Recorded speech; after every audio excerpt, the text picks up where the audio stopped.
ఇప్పటికీ నా మనసులో ఆ ప్రశ్న మిగిలే ఉంది. అసలు తనకేమై ఉంటుంది? జవాబు చెప్పడం ఎవరి వల్ల కావటం లేదు.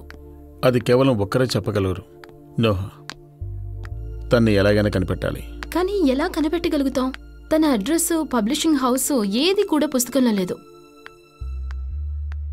నువ్వెక్కడ ఆ పుస్తకం కొన్నావు? Zone rayon. ఓ, ఇతని గురించి వింటున్నది ఫస్ట్ టైం. నాకు తెలియదు సార్. కావాలంటే బాబుని అడగండి. బాబు,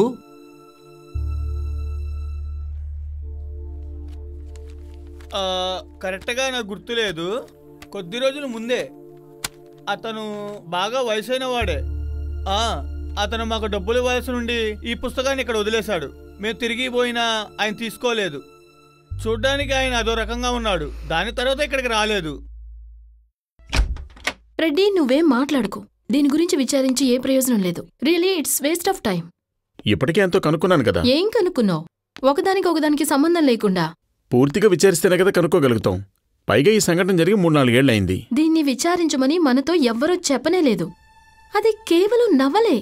ఇదంతా చెప్తే ఎవరూ నమ్మరు. మిగతా వాళ్ళ సంగతి అలా ఉంచు. నువ్వు నమ్ముతావా? లేదు.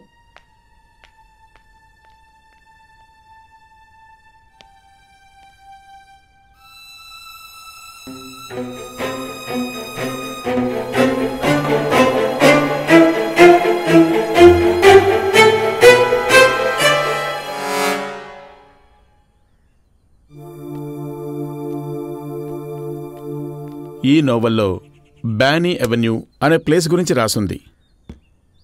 అక్కడ 23వ స్ట్రీట్ లోపల 23వ నంబర్ ఇంటి గుమ్మం ముందు ఒక చెట్టు కిందే జాన్ రయాన్ బాడీని పాతిపెట్టారు.